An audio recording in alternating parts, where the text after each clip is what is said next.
Namdev Shastri ऑफिशियलला subscribe करा. सिद्धांत ऐका, आनंदी, निर्भय व सुखी व्हा. धन्यवाद.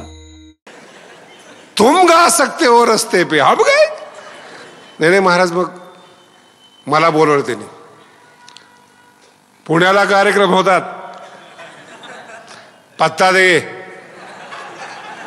फोन नंबर घे, सांग त्याला जेव्हा होईल तेव्हा बोलू. अजूनपर्यंत काही बोलवलं नाही महाराज.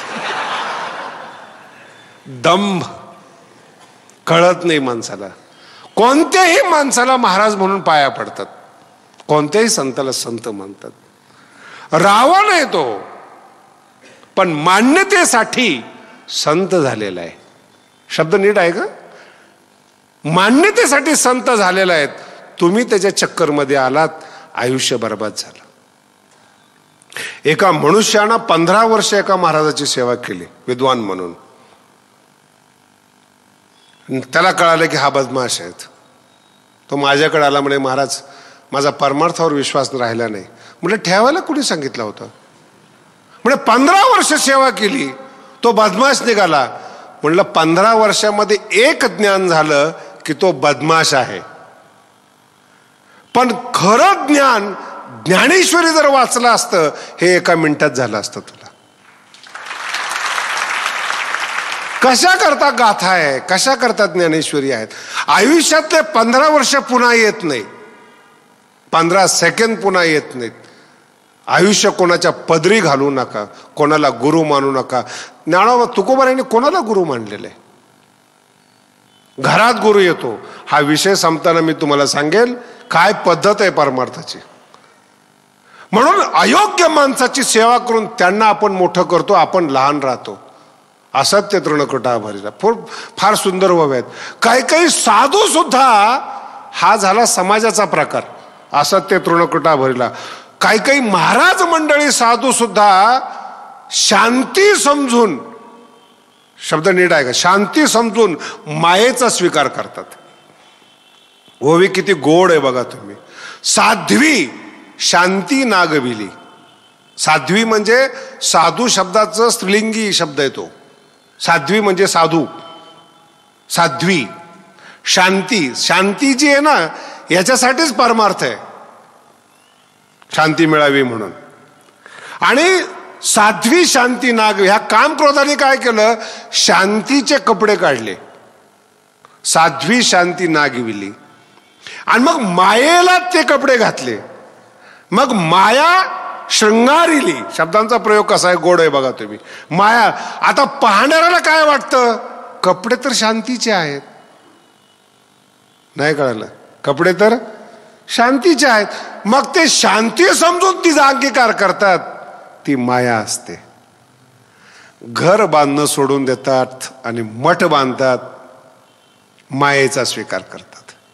आयुष्यभर मायेला त्रास देतात, माया माया म्हणून हिनकस करतात आणि स्वीकार मायेचाच करतात. हे काम क्रोध जे आहेत फार मोठे मोठे. ही बोधाची रोपे लुंचिली. आपल्या अंतःकरणात जर ज्ञान वाढायला लागलं ना, तर शेंडा खोडला जातो. वाढ होऊ नये ज्ञानाची. थोडं ज्ञान असतं. ज्ञानोबारांचे शब्द फार गोड आहेत. आळंदीत आल्यानंतर इतरांपेक्षा थोडं ज्ञान असतंच. बोधाचं रोप जन्माला आलेलं असतं आपल्या अंतःकरणात. पण काम क्रोध काय करतात, ही बोधाची रोपे लुंचिली, खोडतात. लुंचन करणे म्हणजे खोडणे. वाढच होत नाही त्याची. आहे तेवढंच. कोणत्याही गावात जा, तेच कीर्तन. 10 वर्षांनी ऐका तोच विषय. अरे काही दुसरं. बोधाची रोपे ही किती शब्द, वैराग्याची साल काढिली, जितिया मान मोडली उपशमाची.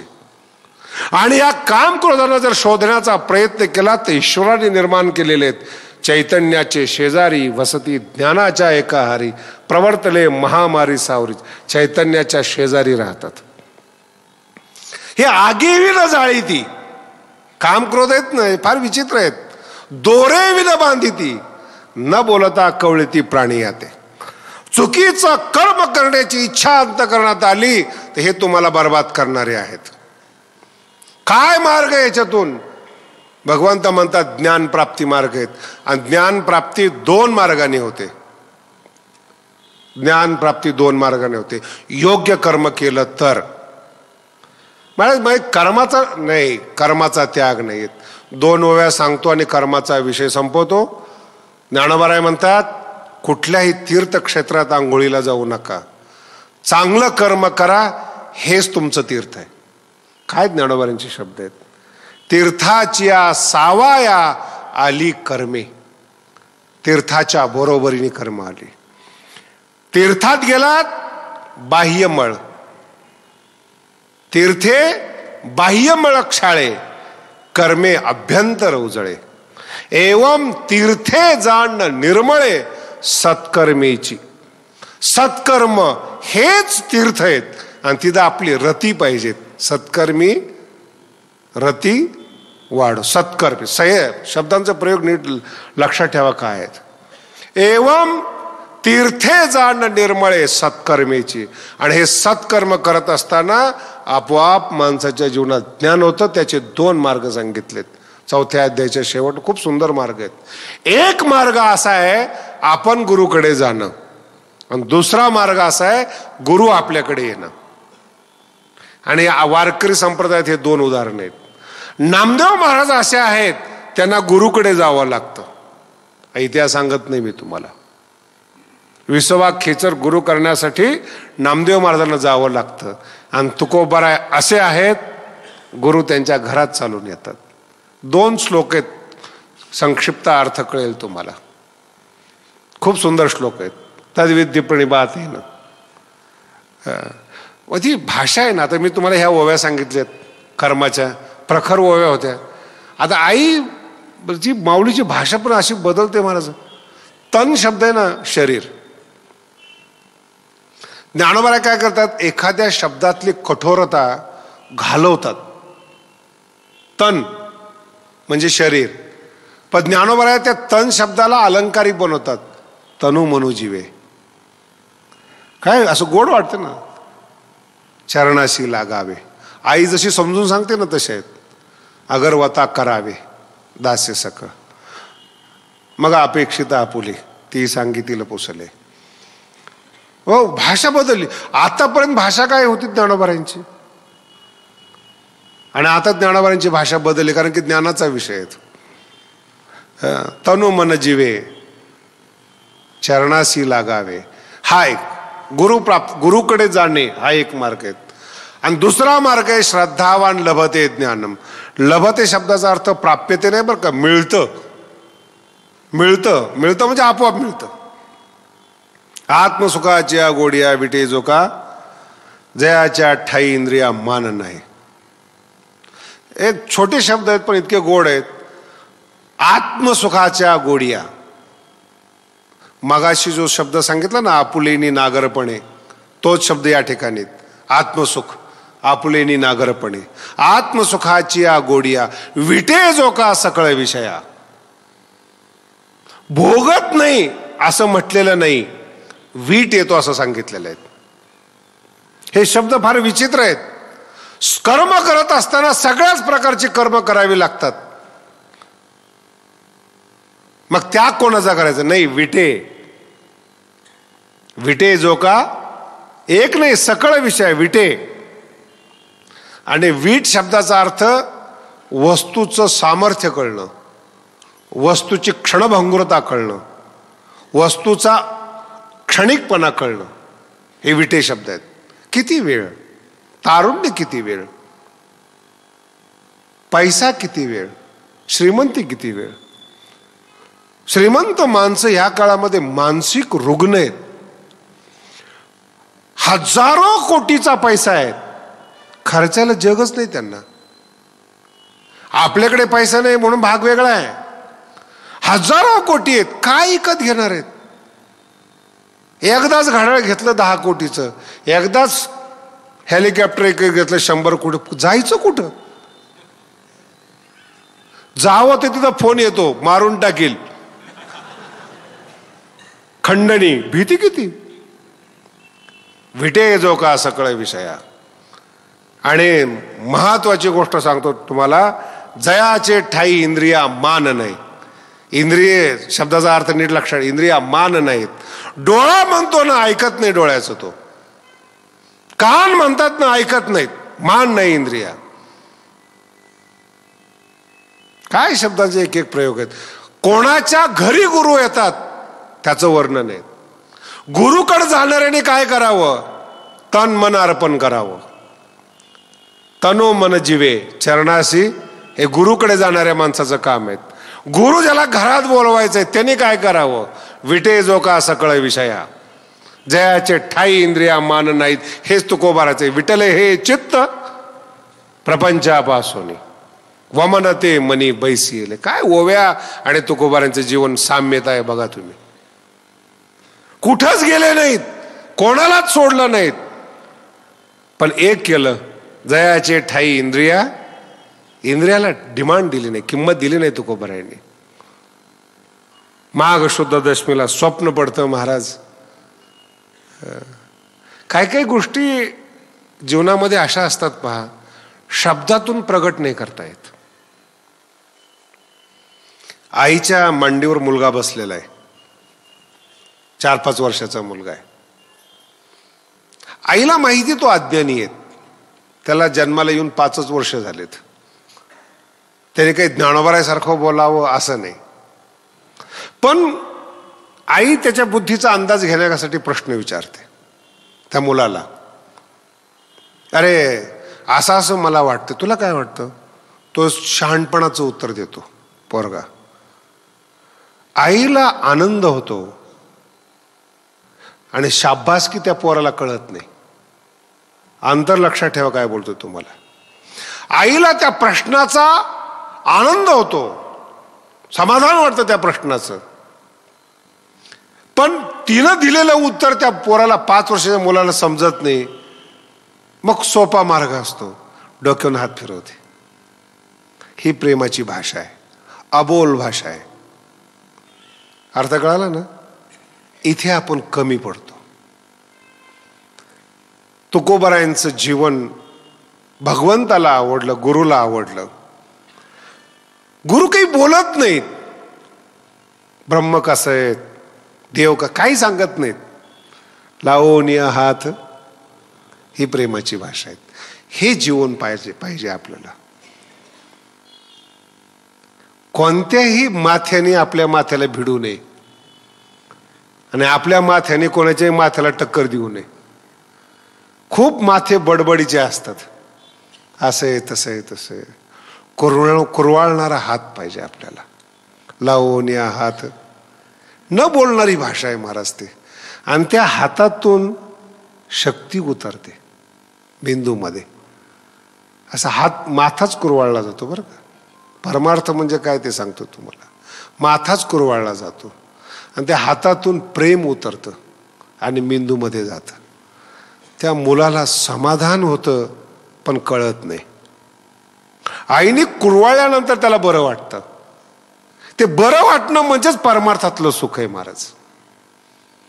आणि देवाने ज्याचा माथा कुरवाळला त्याच्या गाथ्याची बरोबरी संसारातल्या काथ्याकूट करणारे काय करावे. अभंगाची निर्मिती माथा कुरवाळून झालेली आहे. आपण परमार्थ करतो ना, दुसरीकडे बघू नका. हे 2च आदर्श ठेवा. ज्ञानोबा तुकाराम काय शिकवलं त्यांनी आपल्याला. कशाला जगाकडे बघत बसता. जग बघायचं तर बघा, आळंदीत आला कशाला. ह्या लोकांकडे जर आपल्याला लक्ष द्यायचं असलं तर गावात भावकी काय कमी आहे काय? कारण लोक कमी आहेत आपल्याला. आपला उद्धार करण्याकरता आलो. काही मी उद्धार पावेन, काही कृपा करील नारायण. ऐसे सांगा तुम्ही संत जन करा समाधान चित्त मध्ये. ती भावना पाहिजे, तो हात पाहिजे. आणि तो हात ज्या दिवशी आपल्या माथ्यावर पडला ना महाराज, मनुष्य जीवन कृतार्थ होत. श्रद्धेचे नि संभोगे सुखिया झाला. काय ज्ञानोबारांचे शब्द आहेत. श्रद्धेचे नि, श्रद्धा, आत्मविश्वास. गुरु घरात येतात आणि ओवी किती गोड आहे पहा. हे रागद्वेष जरी निमाले तरी ब्रह्मीचे स्वराज्य आले.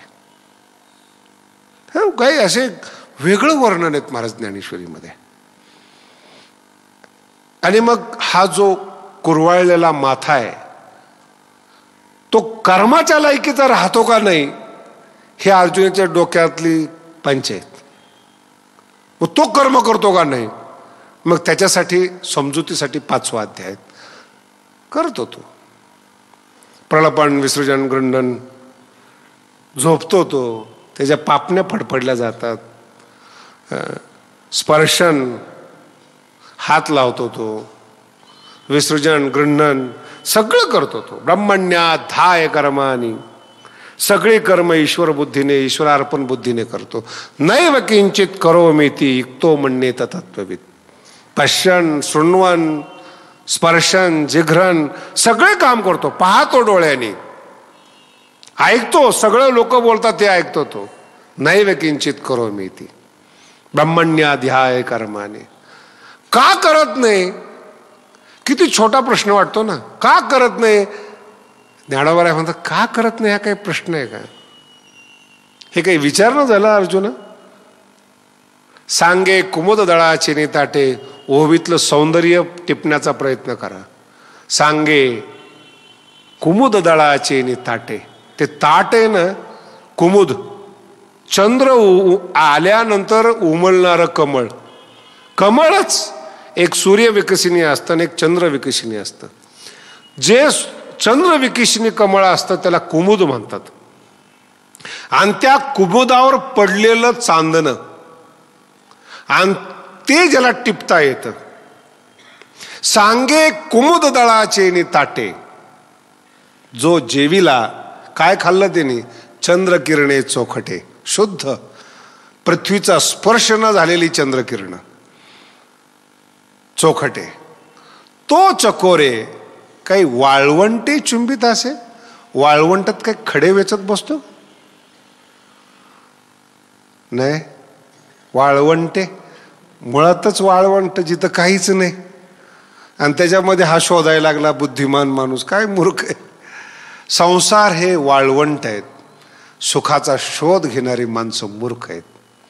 म्हणून वारकरी संप्रदायातला संत कधी तावीद देत नाही कुणाला, आणि संसार सुखी होईल असा आशीर्वाद देत नाही. ही शिकवण आहे ज्ञानोबांची आपल्याला. लक्षात येते? संसार सुखीच होत नाही, आशीर्वाद काय देणार तुम्ही? कोण आशीर्वाद देणार आहे तुम्ही? तावीद देत नाही, गंडा बांधत नाहीत, उलट सांगतात संसार दुःख मूळ. आपल्याकडे माणसंच येत नाही. त्याच्यामुळं हे सगळे 2 नंबरचे धंद्यावाले आहेत ना, आशीर्वादासाठी यायचा प्रयत्न करतात. हा संसार दुःख मूळ. मग कोण आहेत? मग हे जेने सत्याचा आशीष साधू, जाओ तुम्हारा कल्याण होगा. कोण हा माणूस लागून गेला? काय अधिकार आहे याचा? कर्म माफ करण्याचा अधिकार, पाप माफ करण्याचा अधिकार कुणी दिला याला? याचेच पाप माफ होत नाहीत महाराज. काय दुसऱ्याला आशीर्वाद देणार आहेत? मूर्ख माणसं. गर्दी जमा होईल कदाचित, श्रद्धाळू माणसं जमा होणार नाहीत. एक प्रश्न विचारला, खूप सुंदर प्रश्न आहे. मग ज्ञानोबा म्हणतात वाळवंटात कोण जातं? ज्याला आत्मसुख प्राप्त होत नाहीत. हा 5व्या अध्यायाचा आत्मा आहे. कोण वाळवंटामध्ये चुंबन करतं? ज्याला आत्मसुख मिळत नाहीत. एही स्पर्शजा भोगा दुःख यो नये वते आद्यंतवंत कौंतेय नते शुरमते बुधहा. बुधहा म्हणजे बुद्धिमान माणूस. आद्यंतवंतक, भोग संपणारे असतात. भोग संपणारे असतात. आद्यंतवंत कौंतेय तेषु बुधहा न रमते. बुद्धिमान माणसं रमत नाहीत. तुम्ही रमताय म्हणजे बुद्धिमान, आणि बुद्धिमान नाही म्हणजे एवढं स्पष्ट बोलायला पाहिजे. कृष्णाची भाषा आहे. सांगे सर्प फणीची सावली. ज्ञानोबराय या ओवीवर फार सुंदर लिहितात. सांगे साप फण काढून उभा आहे आणि बेडकाला वाटलं काय सावली आहे. नाही कळालं तुम्हाला? संसारात सगळेचे सगळे फण काढून उभे आहेत आपल्याला वाटतं हा दोस्त आहे, ही पत्नी आहेत, हा पोरगा आहेत, हे अमुक आहे. सांगे सर्प फणीची सावली, ती शीतल होईल की तुली मुशकासी. उंदराला सोडतील. आणि जखमी झाल्यानंतर मग म्हातारपणात आमच्याकडे येतात, महाराज ज्ञानेश्वरी कळत नाही. मला बरेच लोक म्हणतात मला ज्ञानेश्वरी कळत नाही. काय संबंध तुमचा? कशा करता आला आळत नाही? काय आता झालं, मुलं बाळ सुखी झालेत, हाकलून दिलं. ही अवस्था, हा अपमान जीवनात स्वीकार करू नये. हा 5व्या अध्यायापर्यंत आपण आज सारांश बघितला. आपण सगळे शांत चित्ताने ऐकत आहात, समाधान वाटतं. प्रत्येक अध्यायाचा सारांश म्हणजे त्या अध्यायात घरी गेल्यानंतर काय वाचावं किंवा ज्ञानेश्वरीचं स्वरूप आणि विषय काय आहेत अध्यायामध्ये, असं काही ठरवलेलं नाही की सगळी ज्ञानेश्वरी सांगायची. होईल तेवढं सांगण्याचा प्रयत्न करू. कमीत कमी घरी गेल्यानंतर ते विषय, त्या ओव्या आपल्याला काहीतरी खुणवतील आणि ह्या विषयातून आपल्याला बाजूला करतील. उद्या खूप गोड विषय आहेत. 6वा, 7वा, 8वा अध्याय जो आहे ना, एक मृत्यूचा विषय आहे. 7वा अध्याय तर सृष्टी निर्माणचा विषय आहेत. 6व्या अध्यायामध्ये भगवंताचं तर काय ज्ञानोबाने आत्मा सांगितलेला आहे. तेव्हा उद्या आपण सगळे वेळेवर या 6:30 वाजता आणि पुन्हा आपण 6वा 7व्या अध्यायाचं चिंतन करू. पुंडलिक वरदे हरी विठ्ठल श्री ज्ञानदेव तुकाराम माऊली ज्ञानेश्वर महाराज. आरती होईल आणि आरतीनंतर मग जा आपण. आरती ज्ञान राजा महाकैवल्य तेजा, सेविती साधू संत मनोवेधेला माझा. लोपले ज्ञान जगी हित नेणती कोणी. अवतार पांडुरंगा नाव ठेविले ज्ञानी. आरती ज्ञान राजा महाकैवल्य तेजा, सेविती साधू संत मनोवेधला माझा. प्रगट गुह्य बोले विश्व ब्रह्माची केले. राम जनार्दनी पायी मकाची ठेले. आरती ज्ञान राजा महाकैवल्य तेजा, सेविती साधू संत मनोवेधला माझा. आरती तुकारामा स्वामी सद्गुरु धामा. सच्चिदानंद मूर्ती पाय दाखवी आम्हा. राघवे सागरात पाषाण तारिले, तैसे तुकोबाचे अभंग रक्षिले.